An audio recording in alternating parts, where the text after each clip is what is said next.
కొంచెం అవ్వట్లేదు కదా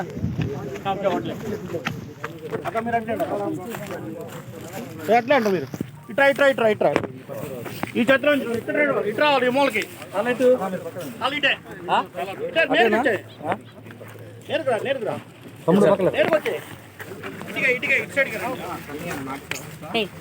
వద్దులే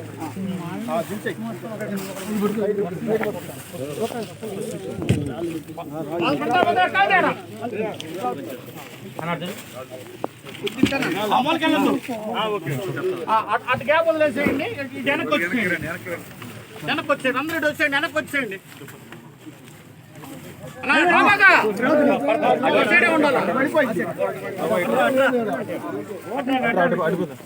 లోపటి గ్యాప్ ఇచ్చేసాయి అన్నా ముందు రా బాగండి అన్న అటు సైడ్ రండి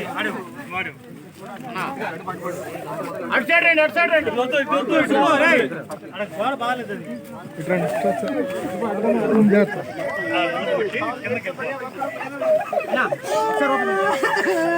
బాబు బ్రదరు తొక్క బాబు బ్రదర్ ప్లీజ్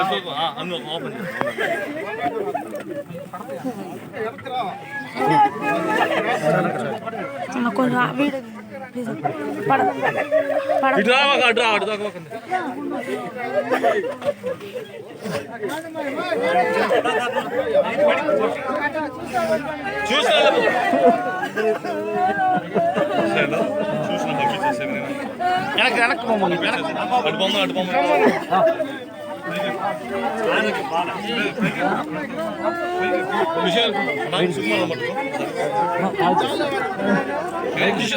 కిషోర్ ఇటు వచ్చే అది వాళ్ళ మోత తీయకూడదు జాగ్రత్త అంత జాగ్రత్త పాడైపోతాం అన్నా ఒక్క నిమిషం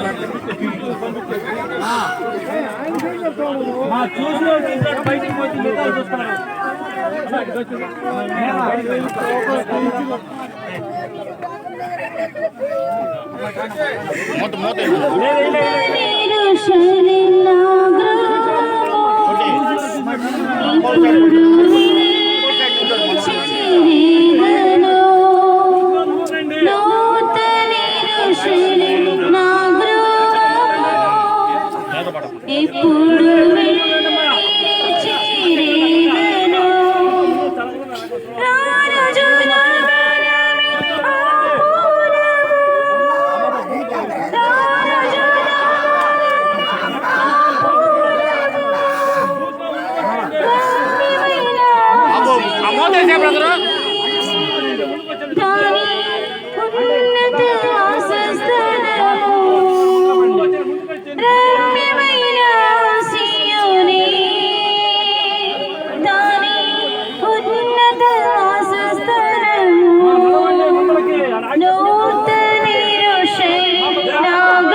అదెక్కుదిరా దుఃఖము వేదన కన్నీరే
చేరేదను.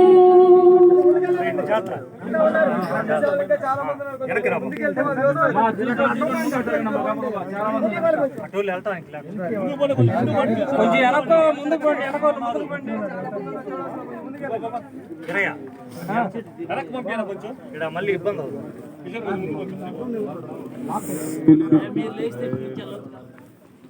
వెళ్తారా.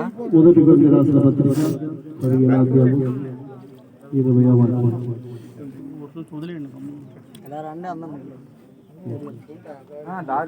ఇప్పుడైతే నిద్రించిన వారిలో ప్రథమ ఫలముగా క్రీస్తు మృతుల్లో నుండి లేపబడి ఉన్నాడు. మనుష్యుల ద్వారా మరణం వచ్చిన గనుక మృతుల పునరుత్థానము కలిగెను. ఆదామునందు అందరూ ఏలాగు మృతి పొందుచున్నారో అలాగుననే క్రీస్తునందు అందరూ బ్రతికింపబడుదురు. ప్రతివాడును తన తన వరుసలోనే బ్రతికింపబడును. ప్రథమ ఫలము క్రీస్తు, తర్వాత క్రీస్తు వచ్చినప్పుడు ఆయన వారు బ్రతికింపబడుదురు. దేవునికి మహిమ కలుగుగాక. పరిశుద్ధ పౌలు సంఘములకు రాసినప్పుడు అలాగే తెలియజేస్తున్నారు. ఇప్పుడైతే నిద్రించే వారిలో ప్రథమ ఫలము క్రీస్తు మృతిలో ఉండి లేపబడి ఉన్నాడు అని మనం తెలుసుకుంటున్నాం. దేవునికి స్తోత్రం. 23వ వచనం చదువుతున్నప్పుడు ప్రతివాడును తన తన మనుషుల్లో ప్రతిపబడను. ప్రథమ ఫలము క్రీస్తు, తర్వాత క్రీస్తు వచ్చినప్పుడు ఆయన వారు ప్రతిపబడదని పరిశుద్ధ పౌలు చెప్తున్నారు.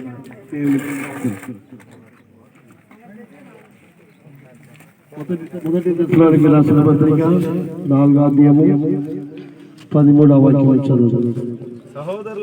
సహోదరులారా, నిరీక్షణ లేని ఇతరుల వలె మీరు దుఃఖపడకుండా నిమిత్తము నిద్రించిన వారి గురించి మీకు తెలియకుండా ఉండటం మాకు ఇష్టం లేదు. యేసు మృతి పొంది తిరిగి లేచినని మనం నమ్మిన ఎడల అదే ప్రకారము యేసునందు నిద్రించిన వారిని దేవుడు ఆయనతో కూడా వెంట పెట్టుకొని వచ్చును. దేవుని పరిశుద్ధ నామమునకి స్తోత్రం. ప్రియులారా, నిరీక్షణ లేని ఇతరుల వలె మీరు దుఃఖపడకుండా నిమిత్తము నిద్రించిన వారి గురించి మీకు తెలియకుండా ఉండటం మాకు ఇష్టం లేదని పౌలు తెస్సలోని సంఘమును చెబుతున్నాడు. దేవునికి స్తోత్రం. ఈ దినాల్లో నిద్రించిన వారి గురించి ఎంతో మంది దుఃఖపడుతున్నారు. దేవునికి స్తోత్రం. వారు సంవత్సరం ఈ సమాధి తోటకి వచ్చి పూతొండలేసి వాళ్ళు దండబెట్టి ఏడ్చుకొని వెళ్తున్నారు. దేవునికి స్తోత్రం. ఇది నిరీక్షణ లేని వారు ఈ పనులన్నీ చేస్తారు. దేవునికి స్తోత్రం. మీరు చూడండి, ఎన్ని సమాధిలో పూతొండలు ఉన్నాయి. దేవునికి స్తోత్రం. వారికి నిరీక్షణ లేదు. సంవత్సరము ఈ విధంగా వాళ్ళని చనిపోయిన వారి గురించి తలంచుకుంటూ దుఃఖపడుతూనే ఉంటారు. దేవునికి స్తోత్రం. పౌలు చెప్తున్నాడు, మీరు నిరీక్షణ లేని వారు దుఃఖపడుట నాకు ఇష్టం లేదు అని చెప్తున్నారు. పునరుత్థానం గురించి నిరీక్షణ కలిగిన వారు దుఃఖపడరు. దేవునికి స్తోత్రం. ఎందుకంటే దేవుడు సెలవిస్తున్నాడు, యేసు మృతి పొంది తిరిగి లేచి అని మీరు నమ్మిన ఎడల అదే ప్రకారము యేసును నిద్రించిన వారిని దేవుడు తనతో కూడా వెంటబట్టుకుని వచ్చాడు. దేవుని పరిశుద్ధ నామమునకి స్తోత్రం. దీనిలో ప్రథమ ఫలము క్రీస్తు మృతిలో లేపబడి ఉన్నాడని కొరింథీ పత్రికలో మనం చదువుతున్నాము. దేవునికి స్తోత్రం. యేసు మృతి పొందినలో ప్రథమ ఫలంగా ఆయన లేచి ఉన్నాడు. ఆయన లేచి ఉన్నాడని మనము మృతిలో లేచినాడని మనం నమ్మినప్పుడు మనము తిరిగి లేచినాడని మనము నమ్మిన ఎడల అదే ప్రకారంగా యేసును నిద్రించిన వారు కూడా దేవునితో కూడా వెంటబెట్టుకుని వచ్చునని మన నిరీక్షణ కలిగి ఇలా నమ్మవలనని దేవుడు తెలియజేస్తున్నారు. దేవునికి స్తోత్రం. కనుక ఆయన వారు ప్రతి వారు తన వర్షంలో బ్రతికింపబడను. దేవునికి స్తోత్రం. క్రీస్తు ప్రథమ ఫలము, తర్వాత ఆయన వారు అని చెప్పబడినవి. దేవునికి స్తోత్రం. ఆయన వారు అని చెప్పినప్పుడు యేసుక్రీస్తు ఈ లోకములో తన వారిని ఆయన ప్రత్యేకించినారు. దేవునికి స్తోత్రం. ఆయన వారు అని చెప్పినప్పుడు ఆయనకను దేవుడు కొందరిని ఈ భూలోకం నుండి దేవుడు తన కొరకును ఏర్పరచుకున్నారు. దేవునికి స్తోత్రం. వారిని ఒక సంఘంగా స్థాపించున్నారు. దేవునికి స్తోత్రం. క్రీస్తు ఈ లోకంలో తన వారిని తన శరీరమైన సంఘంగా ఆయన ఏర్పాటు చేస్తున్నాడు. దేవునికి స్తోత్రం. కనుక ఆ సంఘమును గురించి ఆయన వారు అని చెప్తున్నారు. దేవుని పరిశుద్ధ నామమునికి స్తోత్రం. కనుక ఆయన సంఘము పరిశుద్ధమైన సంఘం అని ఎబేసీ రాసిన పత్రిక 5వ అధ్యాయంలో 25వ వాక్యం నుండి మనం తెలుసుకొనిచున్నాము. పురుషులారా, మీరును మీ భార్యలను ప్రేమించుడి, అటువలే క్రీస్తు కూడా సంఘాన్ని ప్రేమించి అది కళంకమైనను ముడతైనను అట్టిది ఏదైనా లేక పరిశుద్ధమైనది గాను నిర్దోషమైనది గాను మహిమగల సంఘంగాను ఆయన తన ఎదుట తాను నిలబెట్టుకొనవలెనని చేత పరిశుద్ధపరచుటకు తను తాను అప్పగించును. దేవునికి స్తోత్రం. కనుక ఈ సంఘ నిమిత్తమే యేసుక్రీస్తు కల్వారి శిలువలో తన మరణానికి తను అప్పగించుకున్నాడు. స్తోత్రం. ఆయన సంఘము అనగా పెళ్లి కుమార్తె సంఘం అని మనం తెలుసుకోవాలి. క్రీస్తు పెళ్లి కుమారుడుగా మధ్యాకాశంలో రావచ్చు. ఆయన శరీరమైన సంఘము పెళ్లి కుమార్తెగా మార్చబడి ప్రభుని ఎదుర్కోకపోవచ్చు.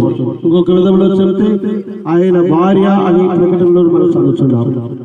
స్తోత్రం. కనుక ఆయన భార్య తాను సిద్ధపరచుకొని ఈ విధంగా పెళ్లి కుమారుడు యేసు వచ్చినప్పుడు పెళ్లి కుమార్తెగా ఆయన ఎదుర్కొనపోనని ప్రకటన పుస్తకం 19వ అధ్యాయం 7వ వాక్యంలో ఉంది. మీరు ఇంట్లో పోయి చదువుకోవచ్చు. రామునికి స్తోత్రం.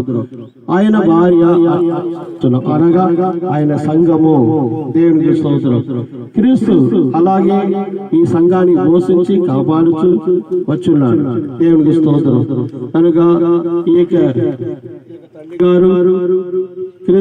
క్రీస్తు శరీరమైన సంఘములో ఈ విధంగా క్రీస్తు శరీరమైన సంఘములో కనబడినది. కనుక ఇప్పుడు ఆమె మృతి పొందినప్పటికీ క్రీస్తుతో ఆమె తిరిగి వచ్చుననేది మనం చదువుతున్నాము. దేవునికి స్తోత్రం. యేసు మృతి పొంది తిరిగి లేచినని మనం నమ్మిన అదే ప్రకారంగా యేసునందు నిద్రించిన వారిని దేవుడు తనతో కూడా వెంటబెట్టుకుని వచ్చునని దేవుని యొక్క వాక్యం మనం చదువుతున్నాం. దేవునికి స్తోత్రం. ప్రభు రాకడ మధ్యాకాశంలో ప్రభు రాకడ వచ్చినప్పుడు ఆర్భాటంతోను ప్రధాన దూత శబ్దంతోను దేవుని ఊరతోను పరలోకం నుండి ప్రభు దిగి వచ్చును. క్రీస్తు నుండి మృతులైన వారు మొదటిగా లేదురు.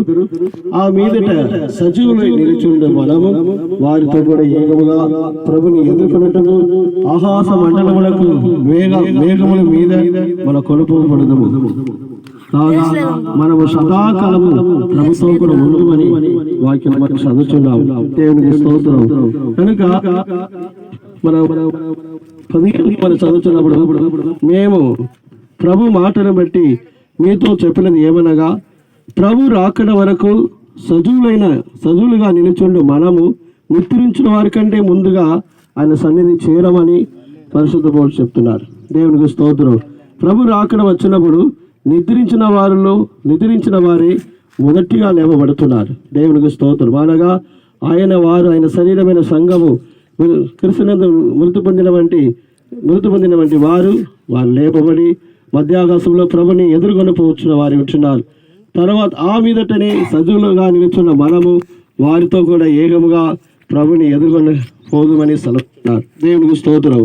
ఈ విధంగా యేసు వచ్చినప్పుడు అదే ప్రకారంగా యేసునందు నిద్రించిన వారిని తన వెంట పట్టుకొని యేసు మధ్యాకాశంలో మనల్ని ఎదుర్కొన్న రాబోతున్నారనేది దేవుని యొక్క వాక్యంలో మనం చదువుతున్నాము. దేవునికి స్తోత్రం. కావున ఈ యొక్క తల్లిని గురించి మనము దుఃఖపడకూడదు. స్తోత్రం. నిరీక్షణ లేని ఇద్దరి వలె మనం దుఃఖపడకుండా మనము నిరీక్షణ గల వారై మనము ప్రభు రాకడ కొరకై మనం ఎదురు చూస్తున్న వారుగా ఉండాలి. దేవునికి స్తోత్రం. నిరీక్షణ గల వారై ప్రభు రాకడ కొరకై మనం ఎదురు చూస్తున్న వారుగా ఉండాలి. అలాగ ఉన్నప్పుడు సజీవులుగా ఉన్న మనం కూడా ప్రభు వచ్చినప్పుడు మరణమైన రాకడైనా ప్రభు వచ్చినప్పుడు ఆయనను మనం సంధించగలుగుతున్నాము. దేవుడు ఆశీర్వచన కాక.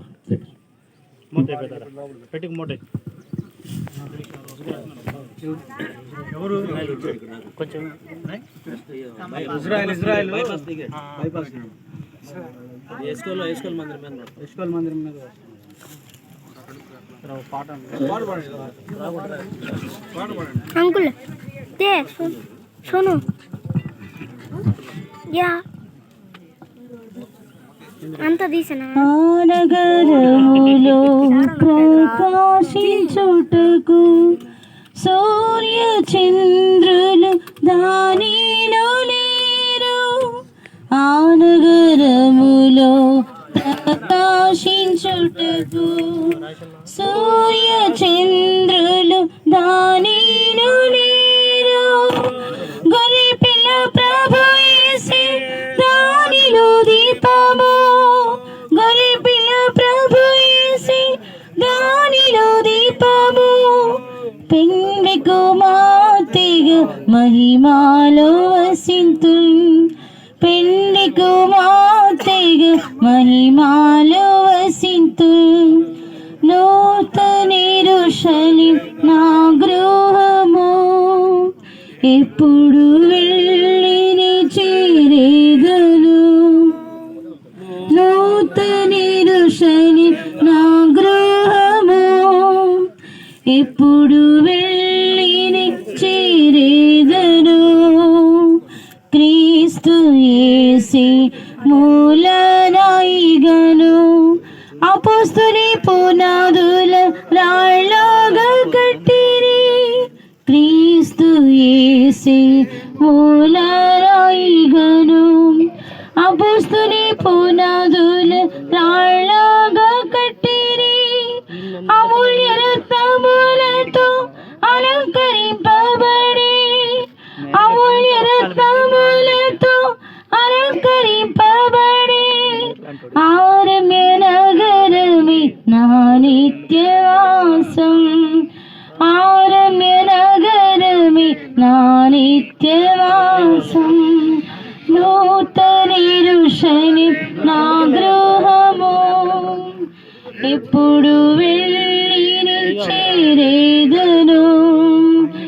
నూతన యెరూషలేం నా గృహము. ఎప్పుడు వెళ్ళి చేరేదను. దుఃఖము వేదన కన్నీరే లేదు. ఆ దేశమునందు మరణమే లేదు. దుఃఖము వేదన కన్నీరే లేదు. ఆ దేశమునందు మరణమే లేదు. నా ప్రతి బాష్ప బిందువు తుడచు. నా ప్రతి బాష్ప బిందువు తుడచు. నా దేవునితోనే కాపురముండెదను. నా దేవునితోనే కాపురముండెదను. నూతన యెరూషలేం నా గృహము. ఎప్పుడు వెళ్ళి చేరేదను. నూతన యెరూషలేం నా గృహము. ఎప్పుడు వెళ్ళి చేరేదను.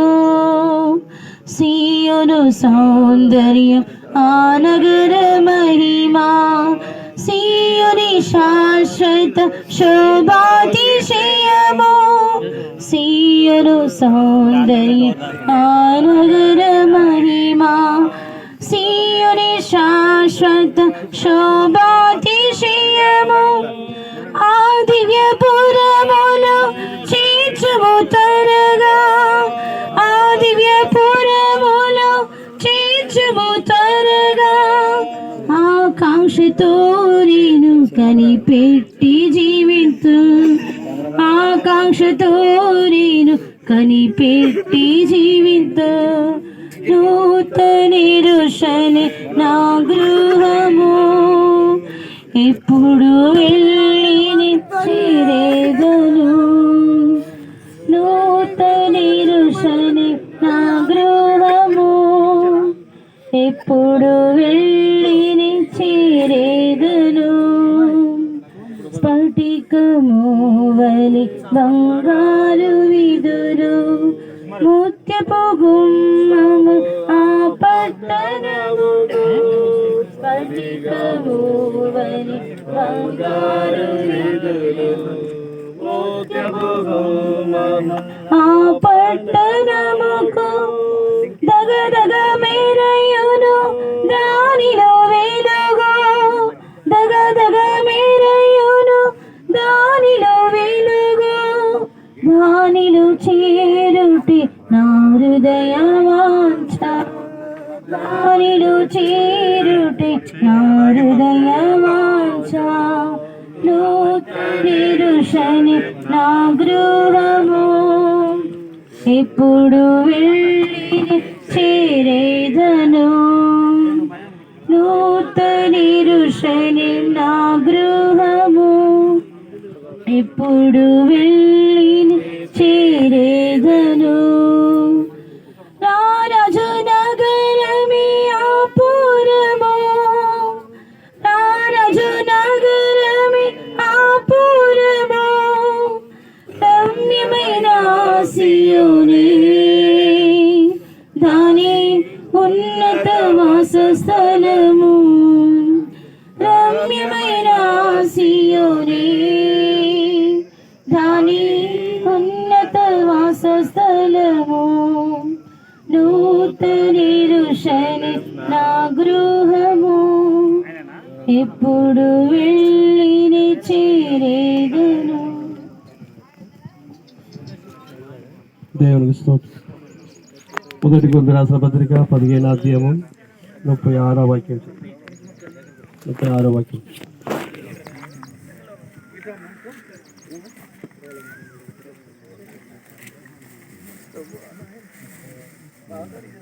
ఓ అవివేకి ఓ అవివేకి నీవు విత్తినది చచ్చితేనే గాని బ్రతికింపబడదు కదా నీవు విత్తినది చచ్చితే గాని బ్రతికింపబడదు కదా నీవు విత్తు దానిని చూడగా నీ విత్తు దానిని చూడగా అది గోధుమ గింజ అయినను అది సరే గోధుమ గింజైన సరే మరి ఏ గింజ అయినను సరే అది ఏ గింజైన సరే వట్టి గింజనే విత్తుచున్నావు వెట్టి గాని గింజనే విత్తుచున్నావు గాని పుట్టబోవు శరీరమును విత్తుటలేదు పుట్టబో శరీరం విత్తుటలేదు. అయితే దేవుడే తన చిత్త ప్రకారము తన చిత్త ప్రకారము నీవు విత్తిన దానికి శరీరము ఇచ్చును నీ విత్తిన దానికి శరీరం ఇచ్చును మరియు ప్రతి విత్తనములకును దాని శరీరం ఇచ్చుచున్నాడు దాని శరీరమును ఇచ్చుచున్నాడు.